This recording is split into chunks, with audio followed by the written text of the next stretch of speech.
Hello દોસ્તો, સ્વાગત છે તમારું મારી ગુજરાતી સ્ટોરી ચેનલમાં। લોભી વેપારી અને સોનાની થાળી। સૌરાષ્ટ્રના એક નાનકડા ગામમાં ગોવિંદ નામનો એક વેપારી રહેતો હતો। ગોવિંદ પાસે પૈસાની કોઈ કમી નહોતી। મોટું ઘર, દુકાનો, ખેતરો બધું જ હતું। ગામના લોકો તેમને ગોવિંદ શેઠ કહીને સંબોધતા, પરંતુ ગોવિંદ શેઠનો એક મોટો દુર્ગુણ હતો, અતિશય લોભ। તેને જેટલું મળે તેનાથી વધુ મેળવવાની તલપ રહેતી। ગરીબ માણસ તેની પાસે મદદ માંગવા આવે તો તે વ્યાજ પર પૈસા આપતો। દાન ધર્મમાં તેને રસ નહોતો। તેને લાગતું કે પૈસા જ જીવનનું સૌથી મોટું સુખ છે। ગામમાં એક વૃદ્ધ સાધુ આવતા જતા રહેતા। લોકો તેમને ખૂબ માન આપતા। એક દિવસ સાધુ ગોવિંદ શેઠની દુકાને આવ્યા।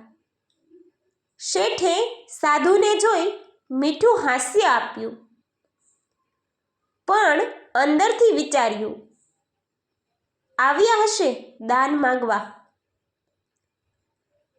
સાધુ શાંતિથી બોલ્યા, બેટા, મને દાન નથી જોઈએ। હું તને એક વાત કહેવા આવ્યો છું। ગોવિંદ હસ્યો, મને કોઈ ઉપદેશની જરૂર નથી બાપુજી, મારી પાસે બધું છે। સાધુએ જવાબ આપ્યો, બધું છે તો શું તને શાંતિ છે? આ પ્રશ્ન સાંભળીને ગોવિંદ થોડો ગભરાયો, પણ તરત બોલ્યો, હા હા, ખૂબ શાંતિ છે। સાધુએ કહ્યું, ચાલ, હું તને એક સોનાની થાળી આપું છું, પરંતુ શરત એક જ છે। તું આ થાળીમાં જે ભોજન ખાશ તેનાથી તારી એક ઈચ્છા પૂર્ણ થશે।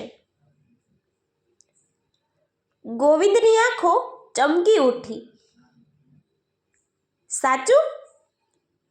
તો આપો મને એ થાળી। સાધુએ તેને એક સુંદર સોનાની થાળી આપી અને કહ્યું, યાદ રાખજે, લોભથી ઉપયોગ કરશો તો નુકસાન થશે। ગોવિંદ ઘરે જઈ પહેલીવાર એ થાળીમાં ભોજન લીધું અને મનમાં ઈચ્છા કરી, મારે વધુ એક દુકાન જોઈએ।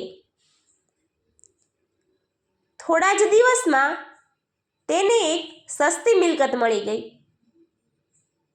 તે ખૂબ ખુશ થયો। બીજી વાર ભોજન લીધું અને ઈચ્છા કરી, મારે શહેરમાં મોટું મકાન જોઈએ। થોડા સમય પછી તેને એક સારો સોદો મળ્યો। હવે ગોવિંદને વિશ્વાસ આવી ગયો કે થાળી ચમત્કારી છે। તે રોજ નવી ઈચ્છા કરતો, વધુ ખેતર, વધુ નફો, વધુ સોનું। પણ ધીમે ધીમે એક અજાણી વાત થવા લાગી। તેની જૂની દુકાનોમાં નુકસાન થવા લાગ્યું। મજૂરો કામ છોડીને જતા રહ્યા। ઘરનું વાતાવરણ બગડ્યું। પત્ની અને દીકરાઓ સાથે ઝઘડા વધ્યા। એક દિવસ પત્નીએ કહ્યું, શેઠ, પહેલાં તમે ઓછામાં સંતોષ માનતા, હવે તમે આખો દિવસ ચિંતામાં ડૂબેલા રહો છો। ગોવિંદ ગુસ્સે બોલ્યો, મને શીખવાડશો નહીં, હું બધું પરિવાર માટે જ કરું છું। પણ અંદરથી તેને સમજાતું કે શાંતિ ગાયબ થઈ ગઈ છે। એક રાત્રે તેણે થાળીમાં ભોજન લઈને ઈચ્છા કરી, મારે ગામનો સૌથી ધનિક માણસ બનવું છે. બીજા જ દિવસે ખબર પડી કે તેનો મુખ્ય સ્પર્ધક વેપાર છોડીને ગયો છે અને તેની મિલકત સસ્તામાં વેચાઈ રહી છે. ગોવિંદે બધું ખરીદી લીધું. હવે તે ખરેખર સૌથી ધનિક બન્યો, પરંતુ ખુશી શૂન્ય. ગામના લોકો તેને ઈર્ષ્યાની નજરે જોતા. કોઈ દિલથી વાત ન કરતું. તે એકલો પડી ગયો. થોડીવાર પછી તેનો મોટો દીકરો બીમાર પડ્યો. ગોવિંદે સોનાની થાળીમાં ભોજન લીધું અને ઈચ્છા કરી, મારો દીકરો સાજો થઈ જાય. પરંતુ આ વખતે કંઈ બદલાયું નહીં. તે ગભરી ગયો. બીજી વાર પ્રયત્ન કર્યો. મારે મારા દીકરાનું સ્વાસ્થ્ય જોઈએ, છતાં કોઈ ફેર ન પડ્યો. તે દોડીને સાધુ પાસે ગયો. બાપુજી, થાળી કામ નથી કરતી, મારા દીકરાને બચાવો. સાધુ શાંત હતા. થાળી ઈચ્છા પૂરી કરે છે, પરંતુ કુદરતના નિયમ બદલતી નથી. તું લોભમાં આવીને જીવનનું સંતુલન ગુમાવી બેઠો છે. ગોવિંદ રડી પડ્યો. મારી ભૂલ થઈ ગઈ. મને શાંતિ જોઈએ, પૈસા નહીં. સાધુએ કહ્યું, તો પહેલા આ થાળી પાછી આપ અને મનથી લોભ છોડ. ગોવિંદે તરત થાળી પરત આપી. ઘરે જઈ પરિવાર સાથે સમય પસાર કરવા લાગ્યો.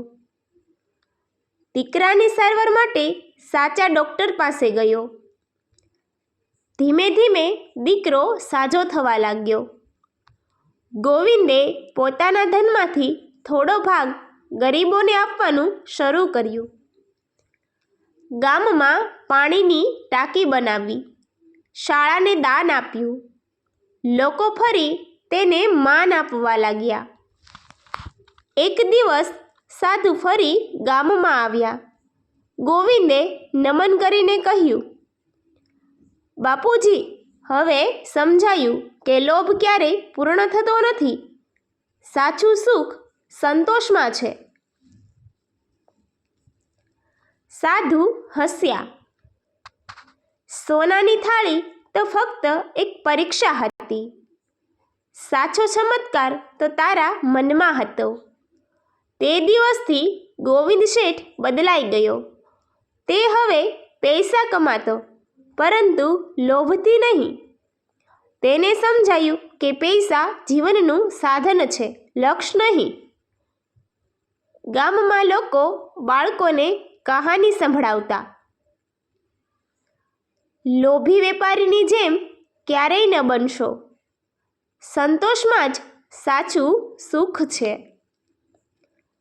તો આ વાર્તા ઉપરથી બોધ મળે છે કે અતિશય લોભ અંતે દુઃખ આપે છે. સાચું સુખ પૈસામાં નહીં, પરંતુ સંતોષ, પ્રેમ અને સમતોલ જીવનમાં છે. થેન્ક યુ મિત્રો. અમારી આવી સ્ટોરી જોતા રહો અને અમારી ચેનલને લાઇક, શેર અને સબસ્ક્રાઈબ કરવાનું ભૂલતા નહીં.